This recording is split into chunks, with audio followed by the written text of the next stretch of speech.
Lo que hicieron los hombres del 98 fue buscar la esencia de las cosas, la España profunda que subyace bajo apariencias de brutalidad e inconsciencia, la de los hombres sutiles y generosos, aunque se oiga más a los palurdos, la de paisajes de grandeza casi celeste, la España que en la pluma de los hombres del 98 va haciéndose temblar de emociones, como en los elogios de San Isidoro o de Alfonso el Sabio. Geográficamente, España es la primera nación de Europa. No vayáis, al llegar a Europa, a Suiza, a Italia, a Francia.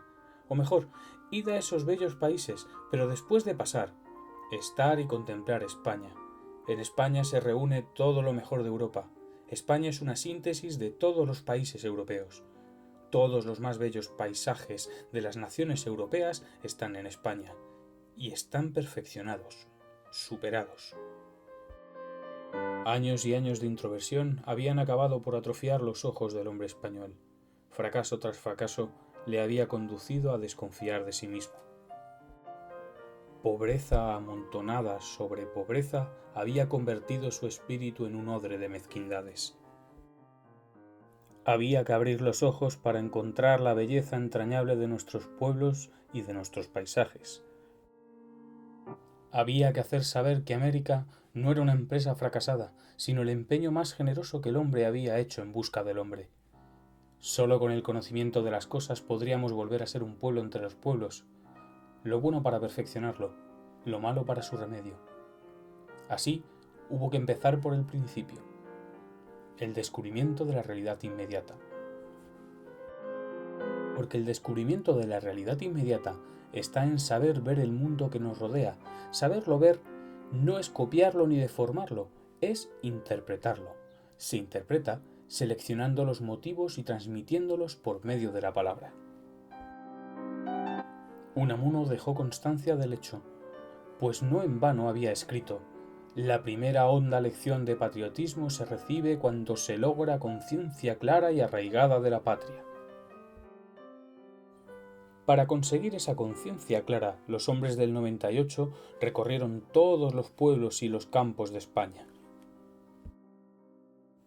Ellos, hombres de la periferia, vascos Unamuno, Maeztu y Baroja, levantino Azorín, andaluz Machado, descubrieron la Castilla real en su intrahistoria, aquella patria en la que cobró vida la esperanza del hombre español, según unas páginas de las andanzas y visiones españolas.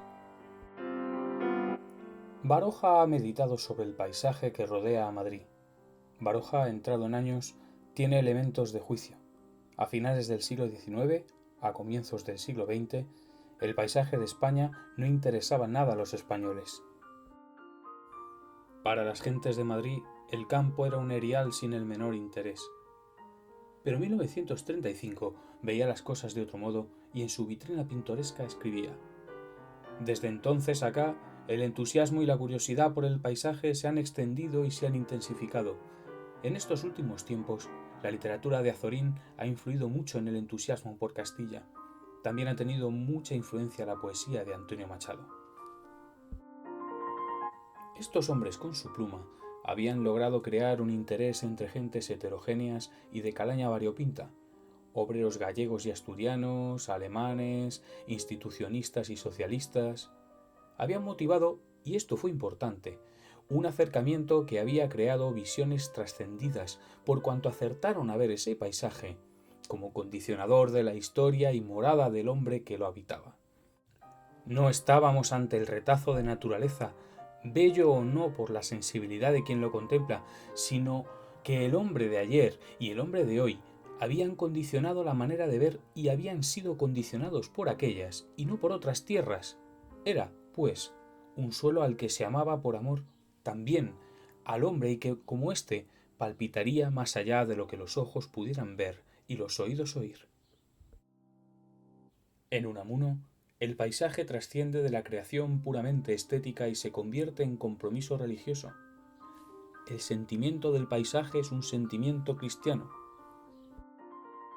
En Azorín, una forma de profundidad. Este concierto profundo de las cosas, esta compenetración íntima de los matices. En Baroja, como un eco de suaves melancolías. En Machado, identificación espiritual. Me habéis llegado al alma, ¿o acaso estabais en el fondo de ella? Lo que estos hombres han hecho con el paisaje ha sido trascenderlo, no considerar solo la realidad inmediata, sino interpretarlo hacia la historia y hacia el intimismo. La postura de Baroja, el inquilino de la casa de Itzca, tiene mucho de pictórica. Retratándose en sus memorias diría: yo soy un impresionista y para un impresionista lo trascendental es el ambiente y el paisaje. Y en otro sitio, yo, si hubiera sido pintor, hubiera sido un discípulo de los impresionistas, desde Turner hasta Sisley, y de los antiguos pintores holandeses, sobre todo de Vermeer de Delft. Evidentemente, si al utilizar la palabra trataba de ser impresionista, su estilo tendría que ser muy poco retórico. De otro modo, la autonomía de la pincelada se perdería. Yo no busco, diría don Pío, la rotundidad ni la elocuencia de la frase. Es más, huyo de ellas. La retórica del tono menor, que a primera vista parece pobre, luego resulta más atractiva, tiene un tono más vital, menos ampuloso. Yo supongo que se puede ser sencillo y sincero, sin afectación y sin chabacanería, que se puede emplear un ritmo que vaya en consonancia con la vida actual, ligera y varia y sin aspiración de solemnidad. Una lengua así como la de Verlaine, disociada, macerada, suelta, sería indispensable para realizar la retórica de tono menor que yo siempre he acariciado como un ideal literario. Y este ideal lo ha aplicado Baroja a unas parcelas de la realidad: Castilla, su País Vasco, donde se encuentran los tipos para sus novelas y los paisajes para sus paletas. Y es allí donde hubiera querido tener sus lectores, porque con ellos se identifica, no con los de otras partes. Identificación significa comprensión y fusión, lo que no es lo mismo que, simplemente, visión. Toda la obra de Baroja parte de esta posición cordial hacia las criaturas que describe, con ternura, como la bellísima Maribelcha de las vidas sombrías, con apasionamiento, como su Aviraneta, con simpatía, como en la rañaga de los amores tardíos, y en el acercamiento cordial, un modo de escribir que funde la plasticidad de la palabra con el relieve, material y espiritual, de sus criaturas. Acercándose de este modo, gracias a la diversidad de sus tipos y a la adecuación de su estilo, a aquel ideal de crearse un estilo que fuera siempre inesperado, un estilo que no se pudiera imitar a fuerza de ser personal, no cabe duda que esto sería admirable. Admirable y también imposible. La exención de artificios es una característica de la prosa de los hombres del 98. En Azorín volveremos a encontrar idénticas realizaciones. Ortega decía que su arte se insinúa hasta aquel estrato profundo de nuestro ánimo donde habitan estas menudas emociones tornasoladas. Insinuación es captación sutil de los matices, impresionismo, la vibración de las cosas en un momento determinado, aprensión de las pequeñeces que saltan al primer plano de sus cuadros, lo más opuesto a la grandilocuencia. El estilo es eso. El estilo no es nada. El estilo es escribir de tal modo que quien lea piense: esto no es nada. Que piense: esto lo hago yo. Y que, sin embargo, no puede hacer eso tan sencillo, y que eso, que no es nada, sea lo más difícil, lo más complicado. Azorín desecha todo lo que sea ampuloso, lo que no se ajuste al cotidiano fluir de la vida. Se trata simplemente de observar y narrar lo que acontece. Junto al tema del paisaje, el problema del tiempo es un lugar común para todos estos escritores. En su obra capital, escribirá Unamuno: la vanidad del mundo y el cómo pasa, y el amor son las dos notas radicales de la verdadera poesía. Y son dos notas que no pueden sonar la una sin que la otra a la vez resuene. La preocupación temporal en Machado viene a coincidir con la filosofía existencial de Heidegger. En El pensador de Friburgo encontró don Antonio los grandes temas que preocupaban a Mairena: la angustia del tiempo, la muerte como única verdad. Cuando Gerardo Diego, al organizar su famosa antología en el año 1931, pregunta a Antonio Machado cuáles son sus ideas sobre el quehacer poético, responde: pienso, como en los años del modernismo literario, los de mi juventud, que la poesía es la palabra esencial en el tiempo. Las ideas de Baroja van de acuerdo con las de sus compañeros de generación.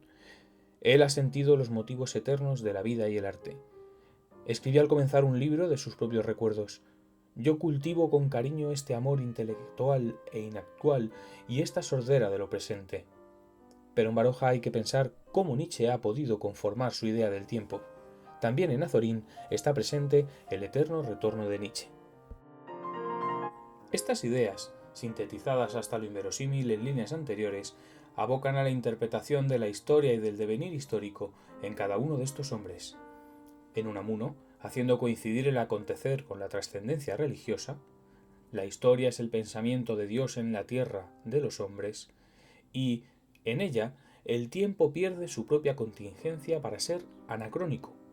Unamuno vive un tiempo infinito identificándose con quienes le precedieron y le seguían, convierte en símbolo de inmortalidad lo que no es sino testimonio del paso del hombre sobre la tierra, sus creaciones artísticas. Entonces, él puede vivir el siglo XVI o hace que Fray Luis de León viva entre nosotros. Lo mismo que ha hecho Azorín, según Ortega, que escribe: nada comienza, nada viejo caduca por completo. España no se transforma, España se repite, repite lo de ayer hoy, lo de hoy mañana. Vivir aquí es volver a hacer lo mismo. Por esto dice Azorín que para él, contemplativo, vivir es volver.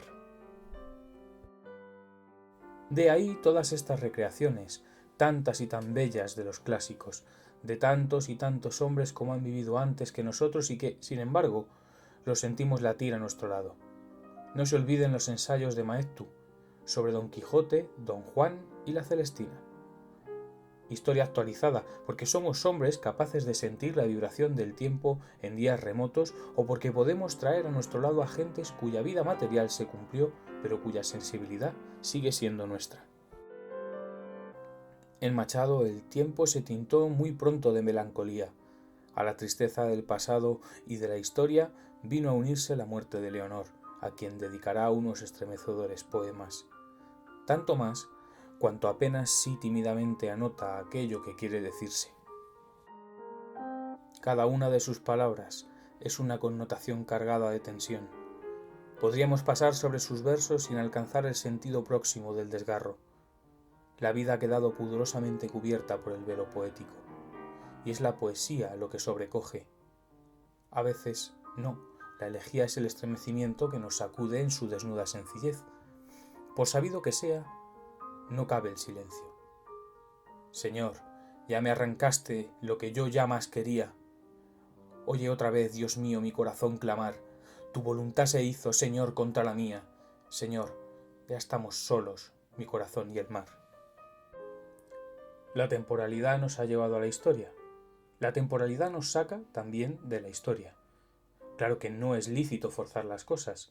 Ante un determinado quehacer, distinto y aún opuesto al de cada uno de sus compañeros de grupo, estos hombres actuarán de manera diferente. En definitiva, los hombres del 98, como cada autor, crean su mundo y son consecuentes con su propia responsabilidad. La alienación es flor de los mediocres, pero el crítico, más allá de lo que es contingente, piensa que todos tienen razón con un plano de ideas absolutas, que las cosas se modifican mucho según la calaña de quien las lleve a la práctica y que ahí están todos esos autores y la herencia de los mismos en la literatura de la posguerra española.